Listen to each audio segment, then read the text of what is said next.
എക്സാമിന് കഷ്ടിച്ചൊരു 25 ഡേയ്സ് മാത്രമേ ഇനി ബാക്കിയുള്ളൂ. അപ്പോൾ ഞാനെൻ്റെ റിവിഷൻ ഇന്നലെ സ്റ്റാർട്ട് ചെയ്തു കേട്ടോ. അപ്പോൾ എന്തായാലും ഇന്നത്തെ ദിവസം ഒരു study day in my life ഞാൻ എടുക്കാമെന്ന് വിചാരിച്ചിട്ടുണ്ട്. അപ്പോൾ സെൽഫ് പ്രിപ്പറേഷന് വേണ്ടിയിട്ട് ഞാൻ സെപ്പറേറ്റ് ഒരു നോട്ട് ബുക്ക് എടുക്കുന്നുണ്ട്. അതുപോലെ ഇൻസ്റ്റിറ്റ്യൂട്ടിലത്തെ റിവിഷന് വേണ്ടിയിട്ട് വേറൊരു ബുക്കുണ്ട്. പിന്നെ എൻ്റെ നോട്ട്സും ഒക്കെ ഞാൻ ഇതുപോലെ നിരത്തി വെച്ചിട്ടാണ് സ്റ്റാർട്ട് ചെയ്യുക. കാരണം എനിക്ക് ഡൗട്ട് തോന്നുമ്പോൾ ഒക്കെ ഞാൻ അതിങ്ങനെ എടുത്ത് നോക്കും കേട്ടോ. പിന്നെ ഓരോ ടോപ്പിക്ക് വെച്ചിട്ടാണ് നമ്മൾ സ്റ്റാർട്ട് ചെയ്യുക. അപ്പോൾ കഴിഞ്ഞ ദിവസമാണെങ്കിൽ യൂണിറ്റ് 1 ആയിരുന്നു ഞാൻ ഫോക്കസ് ചെയ്തിട്ടുണ്ടായിരുന്നത്. മിക്കവരും പറയുന്നത് പാർട്ട് എക്ക് ഒത്തിരി അങ്ങോട്ട് സ്ട്രെസ് ചെയ്ത് പഠിക്കേണ്ടതെന്നാണ്. എന്നാലും കുറച്ച് കാര്യങ്ങൾ ഇക്വേഷൻസും കാര്യങ്ങളൊക്കെ നോക്കി വയ്ക്കാമെന്ന് ഞാൻ വിചാരിച്ചു. അപ്പോൾ ഒരു 2 hours അതിനുവേണ്ടി മാറ്റി വയ്ക്കുകയാണ്. ഞാനിപ്പോൾ 6 to 8 AM പാർട്ട് എയിൽ വരുന്ന കുറച്ച് ക്വസ്റ്റ്യൻസൊക്കെ പ്രാക്ടീസ് ചെയ്യാൻ പോവാണ് കേട്ടോ.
അങ്ങനെ ബ്രേക്ക്ഫാസ്റ്റ് ഒക്കെ കഴിഞ്ഞു. ഞാനൊന്ന് ഫ്രഷായി വന്നിട്ടുണ്ട്, റെഡി ആയിരിക്കാം കേട്ടോ. എന്ന് വെച്ചാൽ എനിക്ക് കുളിച്ച് കഴിഞ്ഞാൽ ഒന്ന് ഒരുങ്ങിയിരിക്കാനായിട്ടാണ് ഇഷ്ടം. അപ്പോഴാണ് നമുക്ക് പഠിക്കാനായിട്ടൊക്കെ ഒരു ത്വരയുണ്ടല്ലോ, അത് നന്നായിട്ട് കിട്ടുള്ളൂ. അപ്പോൾ എന്തായാലും ഇനി നമ്മുടെ നെക്സ്റ്റ് സ്റ്റഡി ടൈമാണ്. ഇപ്പോൾ 10 മണി ആയിട്ടുണ്ട്. അപ്പോൾ ഒരു 10 മണി തൊട്ട് 1 മണി വരെയാണ് ഞാൻ അടുത്ത സ്റ്റഡി ടൈം ഷെഡ്യൂൾ ചെയ്തിട്ടുള്ളത്. അതിലിടയ്ക്ക് എനിക്ക് ബ്രേക്ക് വേണമെന്ന് തോന്നുമ്പോൾ അതുപോലെ ചെയ്യും. അപ്പോൾ ഇപ്പോൾ എടുക്കാനായിട്ട് പോകുന്ന ടോപ്പിക് എന്ന് വെച്ചാൽ, കഴിഞ്ഞ ദിവസം നമുക്ക് സെൽ സിഗ്നലിംഗ് ആയിരുന്നു റിവിഷൻ പറഞ്ഞിട്ടുണ്ടായിരുന്നത്. അതിൽ കുറച്ച് പോർഷൻ എനിക്ക് പെൻഡിങ് കിടക്കുന്നുണ്ട്. അപ്പോൾ ഞാൻ വിചാരിച്ചു അതൊന്ന് കംപ്ലീറ്റ് ചെയ്ത് ഒന്നുകൂടി റിവൈസ് ചെയ്തിട്ട് അടുത്തൊരു ടോപ്പിക്കിലേക്ക് കൂടി പോകണം. അതിന് വേണ്ടിയിട്ട് ഒരു ഹാഫ് ആൻ അവർ ഓർ 1 അവറിനുള്ളിൽ തീരും. അപ്പോൾ അത് കഴിഞ്ഞിട്ട് നെക്സ്റ്റ് ഒരു ടോപ്പിക്കിലേക്ക് പോകണം.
സിംറ്റംസ് ആണ് പറയുന്നത്. ഇൻഡ്യൂസ് ആയിട്ടുള്ള സെൽസിൻ്റെ സിംറ്റംസ് അല്ലെങ്കിൽ അവരുടെ ക്യാരക്ടറിസ്റ്റിക്സ് ഒക്കെ പറയുന്നത്. അപ്പോൾ ജസ്റ്റ് നമ്മൾ പറയും ഓട്ടോ മോർഫോളജി എന്ന് പറയുമ്പോൾ നമ്മുടെ ഷേപ്പ് ആവാം. അതിൻ്റെ കറക്റ്റ് ടൈമിലേക്ക് ഫുഡ് കഴിക്കണം. അപ്പോൾ ചോറും പിന്നെ ഞാൻ തന്നെ ഉണ്ടാക്കിയ എൻ്റെ അച്ചാറ്, പിന്നെ കുറച്ച് പപ്പടവും വറുത്തിട്ടുണ്ട്. പറഞ്ഞിട്ടുണ്ടായിരുന്നു പപ്പടം ആവശ്യത്തിന് വറുത്ത് കഴിച്ചു പോകണം. അപ്പോൾ കഴിക്കട്ടെ.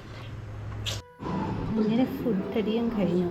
ഇവിടെ സീരിയലാണ്, പക്ഷേ ഞാൻ കാര്യമായിട്ട് ചോറ് കഴിച്ച് കഴിഞ്ഞു. ഇനിയിപ്പോൾ ഒറ്റ സ്ട്രെച്ചിൽ അങ്ങോട്ട് പോയി കിടക്കുകയോ ഇരിക്കുകയോ ചെയ്യേണ്ട വെച്ചിട്ട് ജസ്റ്റ് ഒന്ന് പുറത്തേക്ക് ഇറങ്ങിട്ടോ. എനിക്ക് ശരിക്കും പറഞ്ഞാൽ ഇങ്ങനെ പുറത്തിരിക്കുന്നതാണ് കൂടുതൽ ഇഷ്ടം. അതുപോലെ നല്ല ലൈറ്റുള്ള, അതും സൺലൈറ്റ് ഉള്ള സമയത്ത് ആ ഒരു ഇതിലേക്ക് ഇരിക്കാനാണ് എനിക്കിഷ്ടം. ഇരുട്ടിനോട് എനിക്ക് അത്ര താല്പര്യവുമല്ല, ഇരുട്ട് പേടിയുമില്ല.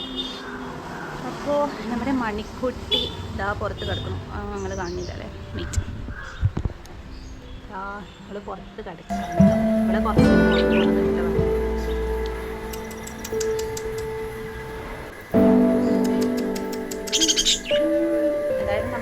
ഇനി കുറച്ച് നേരത്തേക്ക് വർക്കിംഗ് ആയിരിക്കും. 2 മണി വരെ ടി വി ഇങ്ങനെ വർക്ക് ചെയ്തുകൊണ്ടിരിക്കും. അതിൻ്റെ ഇടയിൽ ഞാൻ എൻ്റെ വീഡിയോസ് എഡിറ്റ് ചെയ്യും. പിന്നെ ഉണ്ടാവും, പിന്നെ അങ്ങനത്തെ അലർച്ചില്ലറ പരിപാടികളൊക്കെ ചെയ്യും. കുറച്ച് യൂട്യൂബൊക്കെ കാണും. അതൊക്കെ ഈ ഒരു 2 മണി ആ ഒരു ടൈമിൽ തന്നെ തീർക്കും കേട്ടോ.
രണ്ട് വാക്ക് സംസാരിക്കും. രണ്ട് വാക്ക് സംസാരിക്കും. എന്നെ കുറിച്ച് രണ്ട് വാക്ക്. രണ്ട് വാക്ക് പറ. നിനക്ക് എന്താണ്? അതല്ല, എന്നെ കുറിച്ച് സംസാരിക്കും. പഠിച്ചു കഴിഞ്ഞാ നമുക്ക് സ്വാതന്ത്ര്യം ചോദിക്കാനുള്ള വേറെ എന്തെങ്കിലും ചോദിക്ക്. അടിപൊളിയായിട്ട് വെളുത്തിരിക്കുന്നു സുന്ദരി. വ്ളോഗാണ്, രണ്ട് വാക്ക് സംസാരിക്കും. എന്ത് പറയാനാ?